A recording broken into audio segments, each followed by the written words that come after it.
est d'ouvrir en fait un magasin à thème qui est un peu une synthèse de mon histoire, puisque le thème ce sera uniquement l'Alsace. Je suis alsacien par mon père et poitevin par ma mère. La société s'appellera et le magasin s'appellera Le Nid de Cigogne, c'est pas anodin. J'ai validé avec les cédants le jour du début du confinement. Ça a été l'enthousiasme et puis juste le coup de matraque juste après. Mais c'est pas grave. Je pense qu'à un moment ou à un autre, quand on est dans un projet et qu'on veut aller jusqu'au bout, il ne faut pas s'arrêter à ça, sinon on ne fait plus rien. Moi, j'ai essayé de faire abstraction du virus, parce que sinon, d'abord, lorsqu'on est dans un projet, si on perd son enthousiasme, c'est terrible.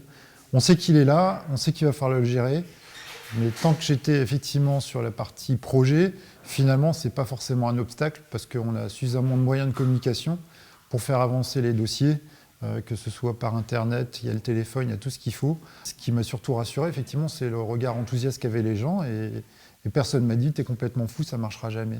J'ai choisi de faire partager en fait 3 expériences. Une expérience de revente de produits divers et variés.